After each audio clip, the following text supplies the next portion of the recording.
Assalamualaikum warahmatullahi wabarakatuh. Salam Om Swastiastu, Namo Buddhaya, salam kebajikan. Perkenalkan, kami dari kelompok 9 izin mempresentasikan hasil dari diskusi kami yang berjudul Bioteknologi Kesehatan atau Kedokteran 1. Baik, jadi untuk kelompok 9 ini beranggotakan Nadia Ducayawati dengan NPM terakhir 011, kemudian Wiwit Indriani NPM terakhir 020, dan Wimba Kamaludin NPM terakhir 107. Pada kesempatan kali ini, izinkan kami untuk menyampaikan 4 subbab dari materi tersebut.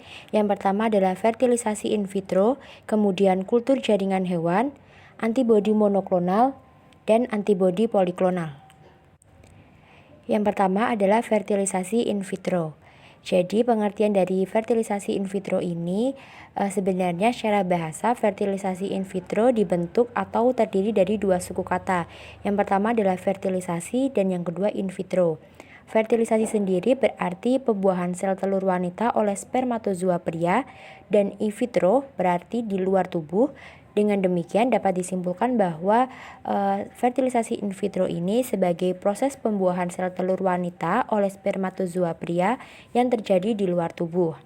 Kemudian menurut Hunter tahun 1995, teknologi fertilisasi in vitro ini merupakan teknologi produksi embrio pada lingkungan buatan di luar tubuh dalam suatu sistem biakan sel.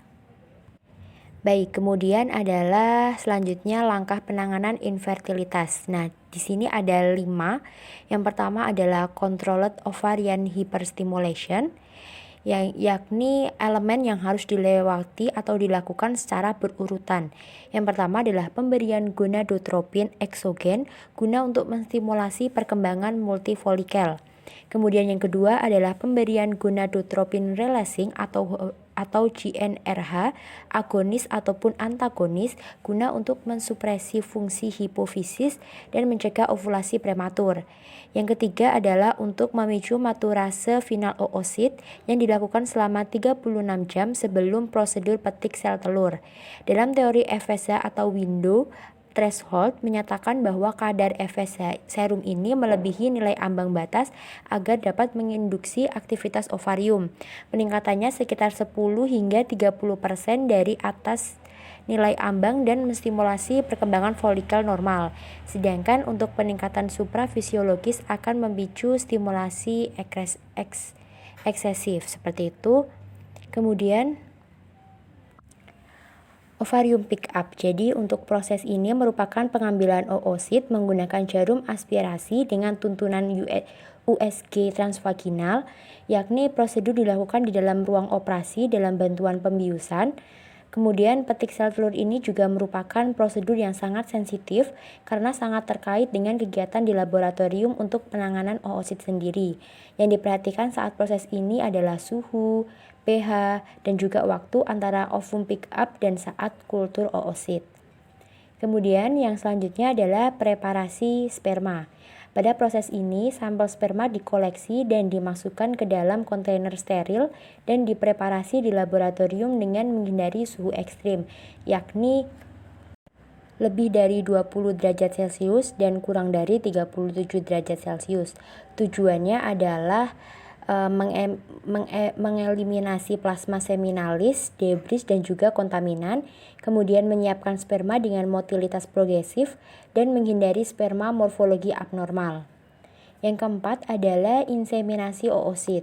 Jadi untuk proses inseminasi oosit ini dapat dilakukan dengan cara konvensional maupun teknik ICSI atau persiapan sperma. Pada metode konvensional ini dipersiapkan dengan motilitas progresif konsentrasi antara 0,1 dan 0,5 dikali 10 pangkat 6 per mililiter.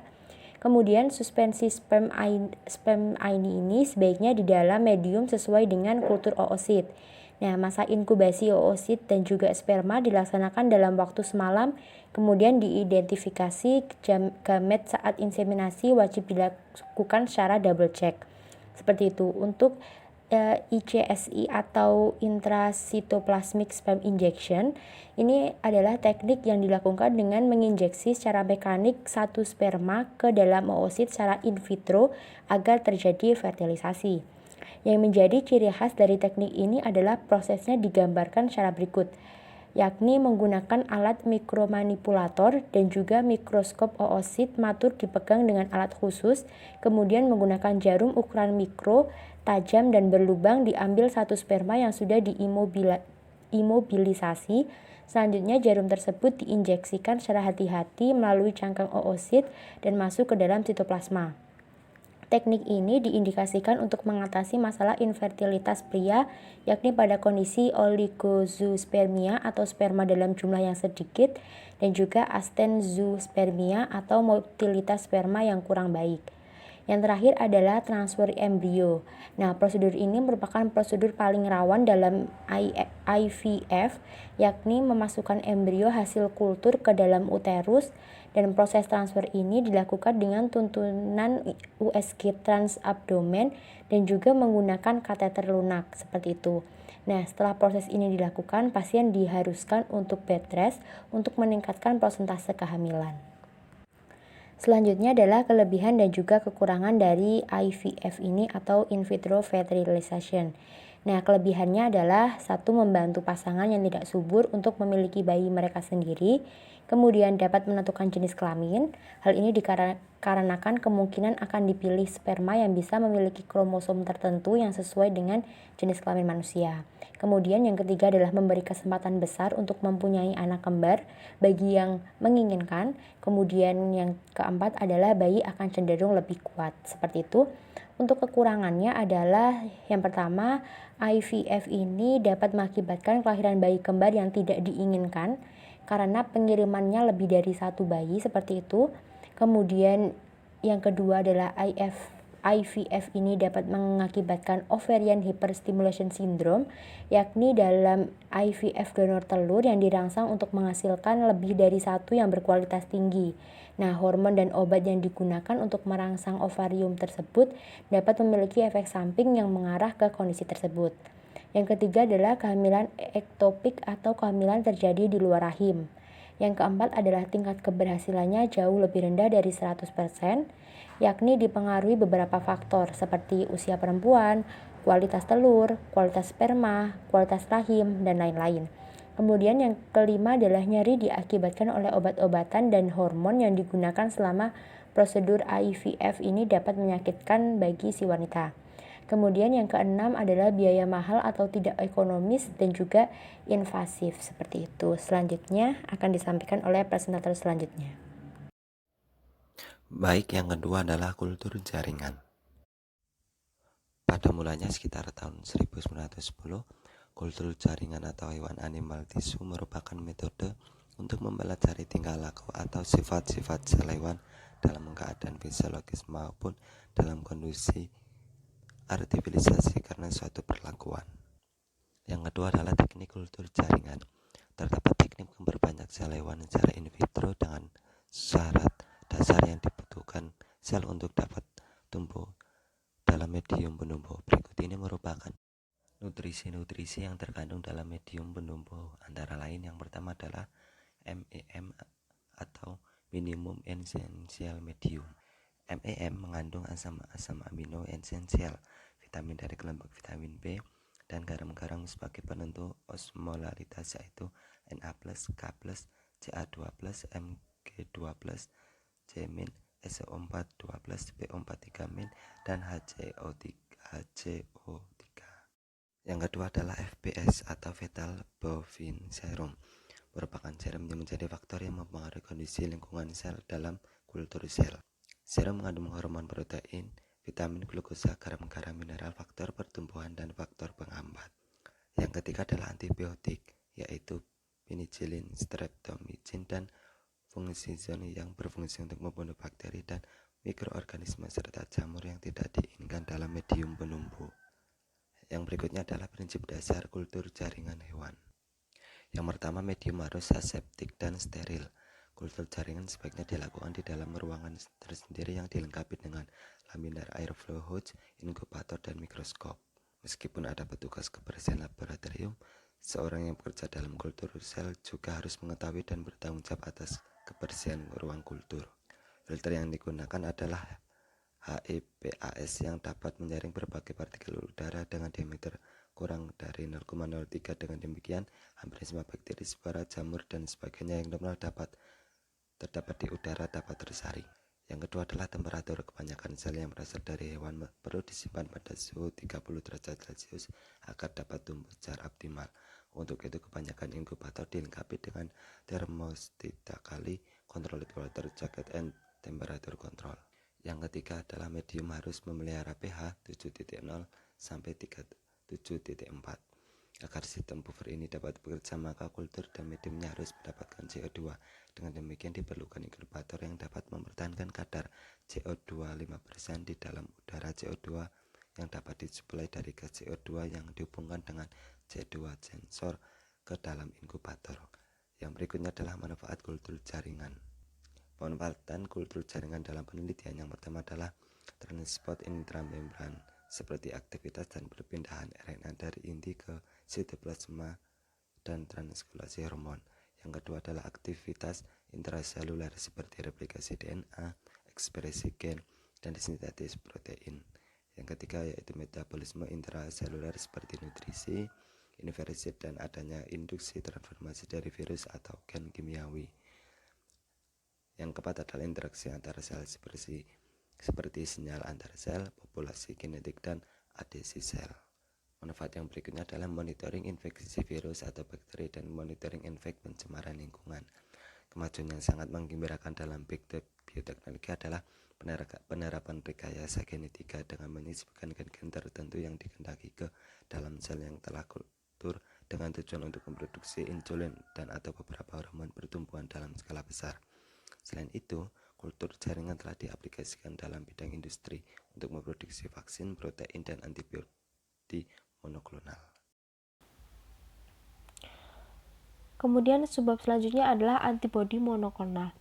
Antibodi monoklonal merupakan antibodi monospesifik yang dapat mengikat satu epitop saja, yang merupakan zat yang diproduksi oleh sel gabungan tipe tunggal yang memiliki kekhususan tambahan. Ini adalah komponen penting dari sistem kekebalan tubuh.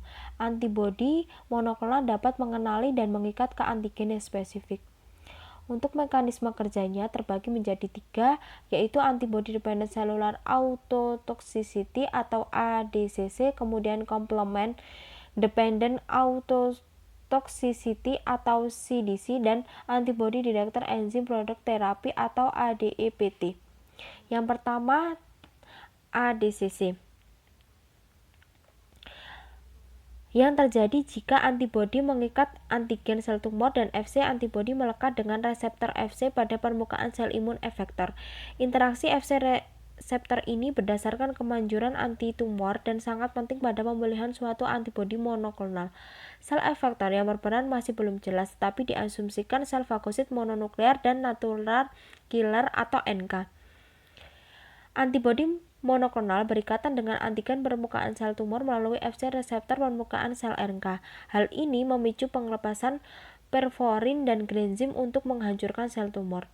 Sel-sel yang hancur ditangkap antigen presenting cell atau ABC lalu dipresentasikan pada sel B sehingga memicu pengelepasan antibodi. Kemudian antibodi ini akan berikatan dengan target antigen. Sel sitotoksik T limfosit atau CTLS dapat mengenali dan membunuh sel target antigen. Kemudian yang kedua, complement dependent cytotoxicity atau CDC. Pengikatan antibodi monoklonal dengan antigen permukaan sel akan mengawali kaskade komplement. Complement dependent cytotoxicity atau CDC merupakan suatu metode pembunuhan sel tumor yang lain dari antibodi. Imunoglobulin G1 dan G3 sangat efektif pada CDC melalui jalur klasik aktivasi komplement.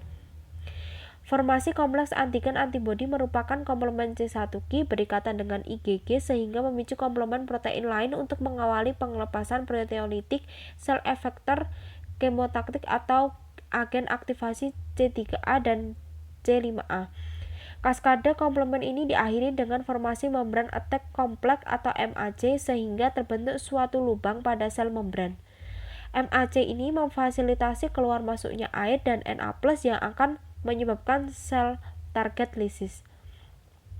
Kemudian yang terakhir adalah antibody directed enzyme product therapy, yang menggunakan antibodi monoklonal sebagai penghantar untuk sampai ke sel tumor, kemudian enzim mengaktifkan produk pada tumor. Hal ini dapat meningkatkan dosis aktif drug di dalam tumor. Konjugasi antibodi monoklonal dan enzim mengikat antigen permukaan sel tumor. Kemudian sel sitotoksik dalam bentuk inaktif produk akan mengikat konjugasi antibodi monoklonal dan enzim permukaan sel tumor. Akhirnya inaktivasi produk terpecah dan melepaskan aktif drug di dalam tumor. Kemudian selanjutnya ada jenis antibodi monoklonal generasi baru. Yang pertama ada murine monoklonal antibody. Antibodi ini murni didapatkan dari tikus yang dapat menyebabkan human anti-mouse antibodies atau HAMA. Kemudian yang kedua, chimeric monoklonal antibodies yang dibuat melalui teknik rekayasa genetika untuk menciptakan suatu mencit atau tikus yang dapat memproduksi sel hibrid mencit manusia. Bagian variabel dari molekul antibodi termasuk antigen binding site berasal dari mencit, sedangkan bagian yang lainnya yaitu bagian yang konstan berasal dari manusia. Kemudian yang ketiga ada humanist monoclonal antibodies. Antibodi ini dibuat sedemikian rupa sehingga bagian protein yang berasal dari mencit hanya terbatas pada antigen binding site saja, sedangkan bagian yang lainnya yaitu bagian variabel dan bagian konstan berasal dari manusia. Antibodi monoklonal yang struktur molekulnya terdiri dari 900% manusia, diantaranya adalah alemtuzumab. Kemudian yang terakhir ada fully human monoclonal antibodies. Antibodi ini merupakan antibodi yang paling ideal untuk menghindari terjadinya respon imun karena protein antibodi yang disuntikan ke dalam tubuh seluruhnya merupakan protein yang berasal dari manusia. Salah satu pendekatan yang dilakukan untuk merancang pembentukan antibodi ini adalah dengan teknik rekayasa genetika untuk menciptakan mencit transgenik yang membawa gen yang berasal dari manusia sehingga mampu memproduksi antigen.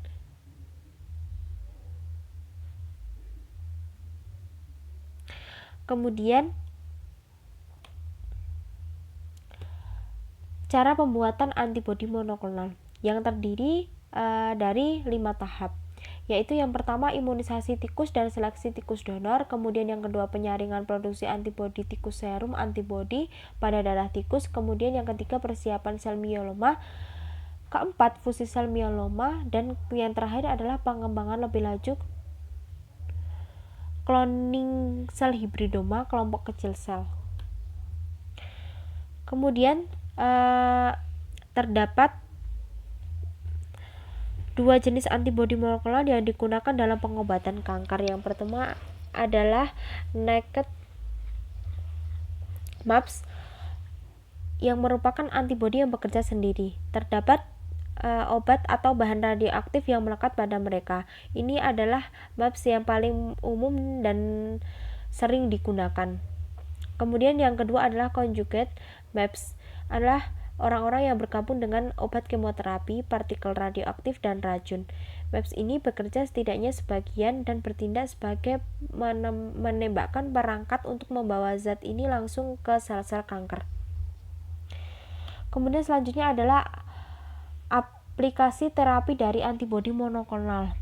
Yang pertama ada induksi imunisasi pasif, kemudian yang kedua diagnostik imaging dan molekuler, kemudian yang ketiga monitoring terapi obat, yang keempat sistem penghantar obat, kemudian yang kelima isolasi dan purifikasi obat baru, dan yang keenam ada terapi kanker. Kemudian sebab selanjutnya adalah tentang antibodi poliklonal. Antibodi poliklonal merupakan campuran antibodi heterogen yang berikatan terhadap berbagai epitopes dari antigen yang sama. Antigen ini dihasilkan oleh klon sel B yang berbeda dari hewan sehingga memiliki sifat kimia imun yang berbeda. Untuk cara pembuatan antibodi poliklonal ini terdiri dari 3 tahap, yaitu immunization dan boosting, kemudian blood collecting, dan yang terakhir adalah serum. Antibodi poliklonal diproduksi pada kelinci dengan cara mengimunisasi kelinci dengan antigen yang juga dikenal sebagai imunogen menggunakan dosis berkisar 10-200 mikrogram yang dilakukan secara intradermal atau subkuntan, tetapi juga dapat dibuat ke dalam telapak kaki, intramuskular atau intraperitoneal. Kemudian untuk imunogenik protein atau peptida yang lebih kecil, imunogen juga dapat digabungkan ke pembawa protein seperti Whole lymphoid hemocyanin atau KLH, bovine serum albumin atau BSA, ovalbumin atau OVA, dan protein murni turunan dari tuberkulin atau PPD. Periode imunisasi tersebut bertahan dari 3-8 bulan, dan hewan biasanya dibantu dengan suntikan imunogen 2 kali seminggu. Darah dikumpulkan dari telinga kelinci, vena jugularis, atau dari jantung kelinci tersebut. Kemudian serum disiapkan dengan memisahkan sel-sel dari darah melalui sentrifugasi, dan persiapan antibodi poliklonal dapat digunakan untuk bentuk antisera yang distabilkan atau lebih lanjut dimurnikan. Pemurnian imunoglobulin untuk menghilangkan serum protein lain dan dapat dilakukan melalui pengendapan amonium sulfat dan kromatografi pertukaran ion, juga dengan isolasi afinitas atau pemurnian protein A atau G. Kemudian terdapat juga aplikasi dari antibodi poliklonal. Dalam pengobatan, penggunaan paling umum dari antibodi poliklonal ini adalah pemberian kekebalan pasif terhadap penyakit tertentu. Pada penyakit Ebola misalnya adalah transfusi serum antibodi yang berasal dari manusia. Oke, yang selanjutnya adalah perbedaan antibodi poliklonal dan juga monoklonal. Jadi untuk antibodi poliklonal ini tidak mahal dalam produksinya, berbeda dengan monoklonal yang mahal dalam produksinya. Kemudian pada antibodi poliklonal tidak butuh teknologi yang terlalu canggih. Nah, hal ini juga berakibat pada antibodi monoklonal yang mahal dalam produksi tentunya juga membutuhkan teknologi yang sangat canggih. Seperti itu, untuk waktu produksi relatif singkat untuk poliklonal, dan monoklonal waktu produksinya lama karena harus membentuk hibridoma. Kemudian selanjutnya adalah menghasilkan antibodi non-spesifik dalam jumlah banyak pada antibodi poliklonal dan menghasilkan antibodi spesifik dalam jumlah banyak pada antibodi monoklonal. Kemudian mengenal beberapa epitop pada antigen, dan yang monoklonal hanya mengenal satu epitop pada antigen. Yang terakhir adalah kumpulan yang terbentuk bervariasi untuk poliklonal dan monoklonal. Setelah hibridoma ini dibuat konstan, sumber yang terbarukan dan semua dikumpulkan akan sama. Kemudian yang selanjutnya adalah kerugian antibodi poliklonal dan monoklonal. Sebelah kiri adalah poliklonal dan sebelah kanan adalah monoklonal. Untuk yang poliklonal sendiri, yaitu yang pertama kumpulan yang terbentuk bervariasi, kemudian memproduksi antibodi non-spesifik dalam jumlah yang besar yang sewaktu-waktu dapat memberikan efek samping pada beberapa aplikasi. Kemudian yang ketiga adalah beberapa epitopes membuatnya penting untuk memeriksa imunogen urutan untuk setiap cross reactivity-nya. Kemudian untuk yang monoklonal memproduksi antibodi spesifik dalam jumlah yang besar, tapi sifatnya bisa menjadi terlalu, kemudian lebih rentan terhadap hilangnya epitop melalui perawatan kimia antigen daripada antibodi poliklonal. Seperti itu saja yang dapat kami sampaikan. Kurang lebihnya kami mohon maaf. Kami akhiri. Wassalamualaikum warahmatullahi wabarakatuh.